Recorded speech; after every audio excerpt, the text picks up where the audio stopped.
Bismillahirrahmanirrahim. Assalamualaikum warahmatullahi wabarakatuh. Izin Bapak Ibu, kali ini kita akan coba membawakan satu judul di mana judul ini terkait dengan kampanye sekolah sehat Bapak Ibu.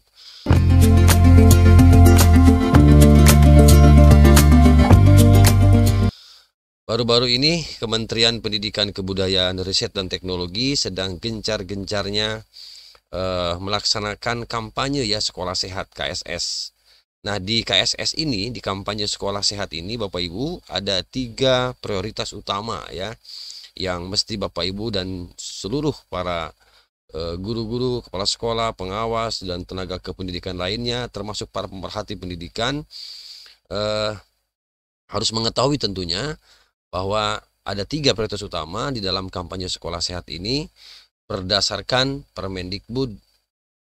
berdasarkan surat edaran ya, berdasarkan surat edaran dari Direktur Jenderal Pendidikan Anak Usia Dini, kemudian Pendidikan Dasar dan Pendidikan Menengah tentang kampanye sekolah sehat Bapak Ibu yang ditujukan kepada seluruh kepala dinas pendidikan provinsi dan kabupaten kota di seluruh Indonesia Bapak Ibu. Baik, izin kali ini Bapak Ibu, apa sebenarnya sih itu sekolah sehat, kemudian bagaimana cara mengkampanyekannya. Tentu ini adalah harus diketahui oleh teman-teman kepala sekolah di satuan pendidikan bahwa sekolah sehat ini Bapak Ibu penting untuk diketahui, kemudian untuk dilaksanakan dan diimplementasikan tentunya di satuan pendidikan masing-masing. Yang pertama kita coba untuk bahas bagaimana penerapan sekolah sehat di satuan pendidikan. Nah, ini ada beberapa kegiatan yang harus diketahui oleh seluruh satuan pendidikan. Dalam hal ini di dalamnya ada kepala sekolah, ada guru ya, kemudian termasuk komite yang mewakili masyarakat, juga para tenaga kependidikan lainnya. Kegiatan itu yang pertama adalah sehat bergizi ya Bapak Ibu. Nah, sehat bergizi ini adalah peningkatan pemahaman gizi seimbang atau isi piringku. Nah, gitu ya. Peningkatan pemahaman gizi seimbang atau isi piringku. Jadi apa itu namanya? Ini salah satu program peningkatan pemahaman gizi. Kemudian yang kedua, pembiasaan makan dan minum dengan gizi seimbang. Termasuk minum air putih, makan buah dan makan sayur setiap hari. Kemudian yang ketiga, meminimalisasi konsumsi makanan cepat saji, makanan atau minuman yang berpemanis, berpengawet, kurang serat, serta tinggi gula, garam, dan lemak. Kemudian yang ketiga, pembinaan kantin sehat. Bapak Ibu, ini tentu ideal sekali ya Bapak Ibu untuk sehat bergizi ini ya. Hanya tinggal nanti kembali kepada bagaimana tingkat atau taraf ekonomi masyarakat kita yang ada di pedesaan, terutama yang ada di desa-desa. Sebenarnya bukan tidak ingin memakan makanan yang bergizi ya Bapak Ibu, tetapi mungkin daya belinya yang barangkali serba terbatas begitu, sehingga ini juga harus perlu pemikiran ya dari pemerintah, dalam hal ini Kemendikbudristek, dalam upaya tadi untuk meningkatkan sehat bergizi ini seperti apa begitu. Yang kedua Bapak Ibu, ini sehat fisik ya Bapak Ibu. Nah, yang sehat fisik ini salah satu atau beberapa kegiatannya adalah antara lain pelaksanaan senam kesegaran jasmani minimal seminggu sekali. Jadi ini tentu akan digalakkan lagi ya, karena mungkin sudah beberapa sekolah sudah biasa ya melaksanakan senam kesegaran jasmani, ya minimalnya yang 1 minggu sekali dilaksanakan. Ada yang hari Sabtu, ada yang hari Jumat ya, begitu pagi sebelum KBM berjalan maka dilaksanakan senam kesegaran jasmani. Kemudian kegiatan yang kedua bisa berupa gerakan peregangan ya pada pergantian jam pelajaran. Ini juga perlu diketahui oleh teman-teman guru bahwa ketika proses pembelajaran berlangsung, kemudian pada saat-saat nanti pergantian mata pelajaran, dilakukanlah gerakan-gerakan tertentu, kemudian ya diselingilah gitu ya, selingan untuk melakukan peregangan supaya otot-ototnya menjadi lentur dan menghilangkan tegang begitu ya pada anak-anak kita. Kemudian yang ketiganya ini masih sehat fisik ya, optimalisasi 4L. 4L itu adalah lompat, lari, lempar, loncat melalui permainan rakyat dan olahraga tradisional. Nah, ini juga nanti akan dikembangkan dan terus dikembangkan tentunya ya untuk optimalisasi 4M. Maaf, 4L ya, lompat, lari, lempar, loncat. Kemudian yang keempat ini optimalisasi intrakurikuler dan ekstrakurikuler pendidikan jasmani, olahraga dan kesehatan, Penjas Orkes. Nah, ini Bapak Ibu juga mesti dipahami juga ya, mesti digalakan juga untuk mengoptimalkan intrakurikuler, ekstrakurikuler daripada Penjas Orkes ini. Kemudian pembiasaan jalan kaki, kemudian pelaksanaan tes kebugaran siswa Indonesia TKSI. Nah, itu beberapa kegiatan yang bisa dilakukan untuk poin sekolah sehat fisik ya. Kemudian yang ketiga sehat imunisasi. Sehat imunisasi. Yang pertama apa? Pemetaan status imunisasi, kemudian pemberian rekomendasi, yang ketiganya pelaksanaan imunisasi dasar lengkap bagi anak usia sekolah. Nah, itu untuk sehat imunisasi. Ini biasanya program ini juga sudah beberapa satuan pendidikan telah melaksanakan kerjasama misalnya dengan puskesmas terdekat, dengan para bidan desa untuk melakukan imunisasi. Itu salah satunya. Tetapi pasti ke depan akan dioptimalisasikan kembali. Oke Bapak Ibu. Nah, apa sih sebenarnya yang melatar belakangi daripada tadi kampanye sekolah sehat ini?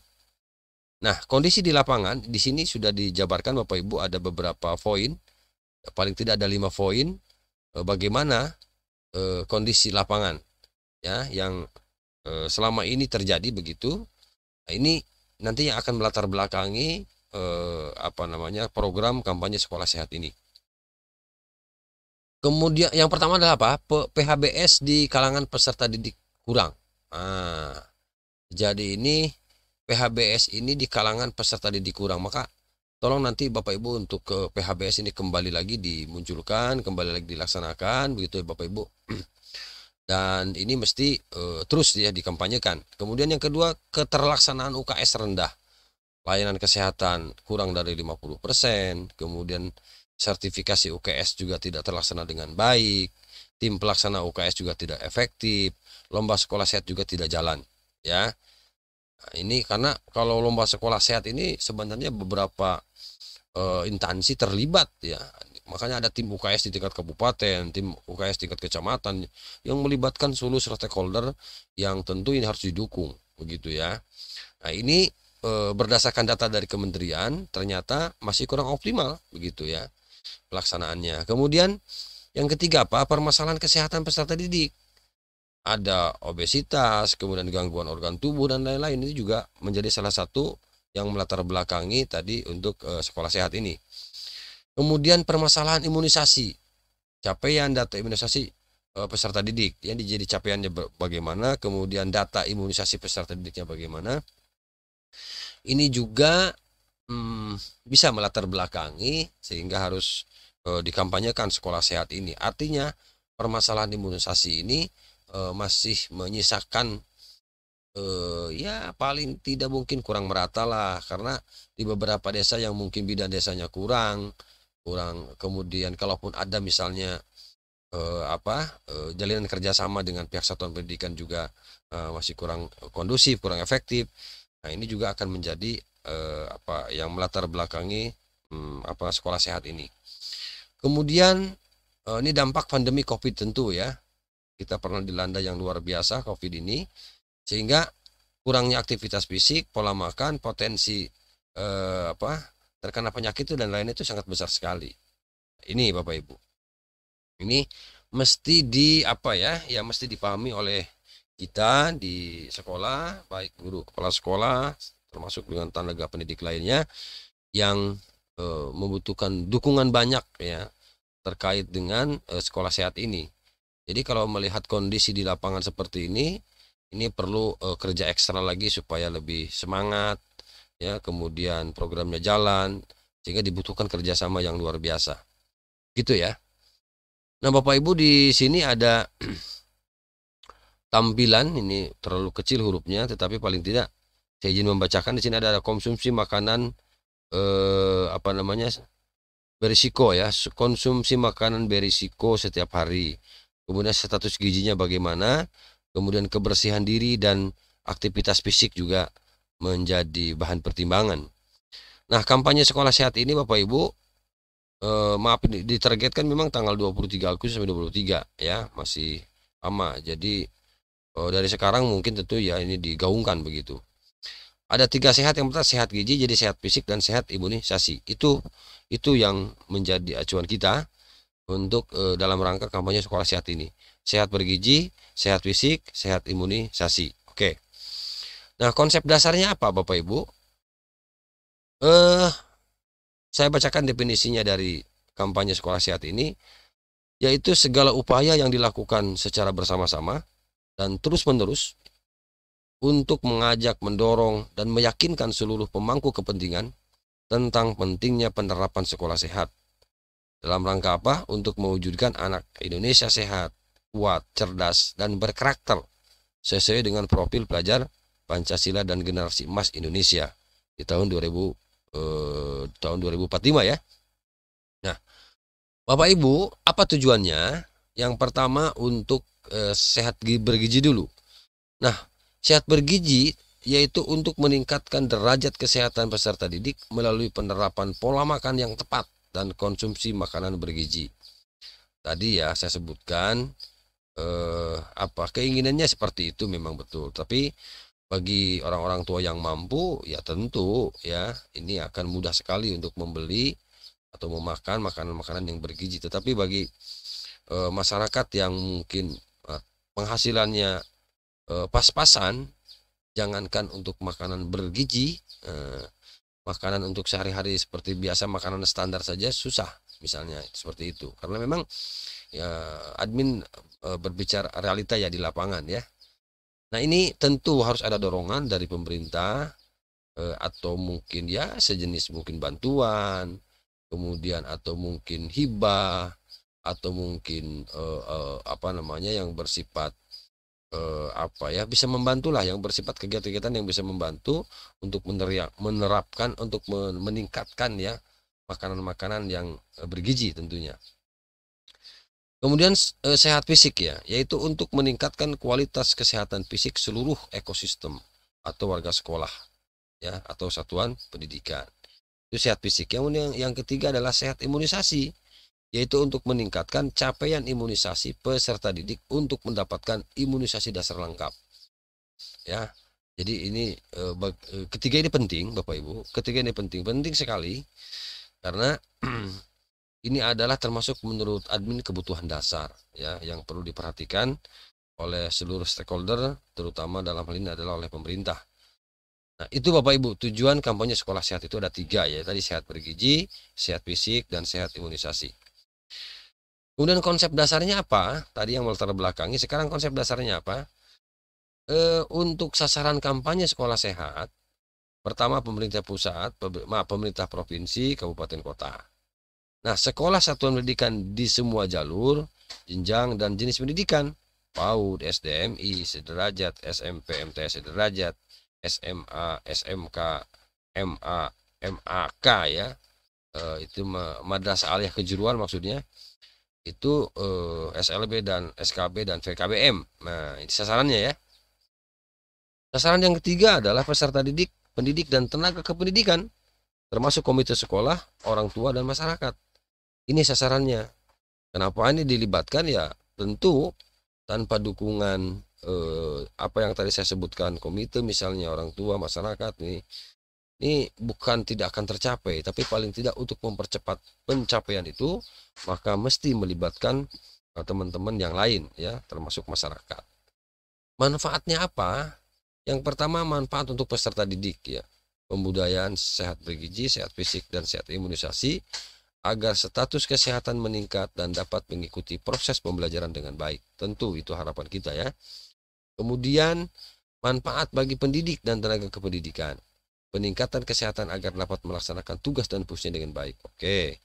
Kemudian manfaat kampanye sekolah sehat yang ketiga apa? Orang tua dan masyarakat berperan dalam usaha peningkatan derajat atau status kesehatan peserta didik baik di sekolah maupun di rumah. Nah, ini fokusnya Bapak Ibu. Ini kita fokus kampanye sekolah sehat. Program atau kegiatan kampanye sekolah sehat KSS ini di satuan pendidikan.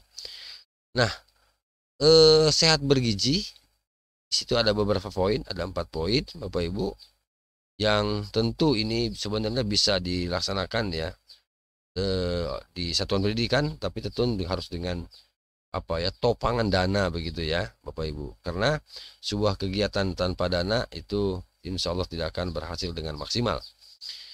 Nah, sehat bergizi yang dimaksud di sini adalah peningkatan pemahaman gizi, oke.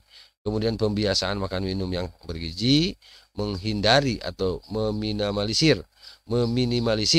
konsumsi sehat saji, makanan minuman yang berpemanis, berpengawet, kurang sehat, tinggi gula dan lain-lain. Termasuk pembinaan kantin sehat ya. Mudah-mudahan kantinnya tersedia. Kalaupun tidak ya ada inisiatif dari teman-teman kepala sekolah agar bisa membangun sebuah kantin agar anak tidak jajan sembarangan tentunya. Kemudian sehat fisik. Nah, sehat fisik ini pelaksanaan senam kesegaran jasmani SKJ. Nah, ini salah satu cara ya. SKJ, kemudian gerakan peregangan di antara perpindahan mata pelajaran misalnya. Kemudian ada optimalisasi 4L tadi yang saya sebut di awal. Lompat, lempar, lari, loncat. Kemudian optimalisasi intrakurikuler dan ekstrakurikuler. Pembiasaan jalan kaki. Kemudian pelaksanaan tes kebugaran siswa. TKSI. Nah, itu Bapak Ibu yang kedua. Lalu apa itu yang dimaksud dengan sehat imunisasi ya? Nah, sehat imunisasi ini fokus pemetaannya pada wilayah Indonesia berdasarkan data dari fasilitas pelayanan kesehatan. Kemudian yang kedua pemberian rekomendasi, kemudian pelaksanaan imunisasi dasar lengkap bagi anak-anak sekolah. Nah, itu fokus kampanye ada 3 sekali lagi ya Bapak Ibu, ada 3, sehat bergizi, sehat fisik, dan sehat imunisasi. Oke. Nah, indikator keberhasilan Bapak Ibu. Nah, ini ada indikatornya. Indikator keberhasilan kampanye sekolah sehat ini yang pertama tentu surat edaran Kepala Dinas Provinsi dan Kabupaten Kota tentang pelaksanaan kampanye sekolah sehat. Yang kedua, advokasi oleh UPT Kemendikbudristek kepada pemerintah daerah. Ya Bapak Ibu. Jadi advokasi itu apa ya? Sejenis meminta masukan, saran kayak atau apa ya? Jadi advokasi itu bagaimana pihak kementerian yang punya program dengan yang ada di bawahnya itu saling sinergi ya Bapak Ibu. Itu untuk yang kedua. Yang ketiga pembinaan dan pendampingan oleh UPT Kemendikbudristek. Mungkin dalam ini BPMP, BGP begitu ya. Kemudian kegiatan di satuan pendidikan untuk mewujudkan sehat bergizi, sehat fisik. Nah, artinya Bapak Ibu ketika ingin melaksanakan sebuah kegiatan tolong ya dipikirkan terkait dengan itu sehat gizinya, sehat fisiknya, dan sehat imunisasinya. Yang kelima, kolaborasi dalam pelaksanaan KSS ini dengan pelibatan para mitra. Oke, itu maksudnya. Nah, itu Bapak Ibu yang terkait dengan kampanye sekolah sehat. Intinya dari paparan kita ini Bapak Ibu, kalau kita simpulkan bahwa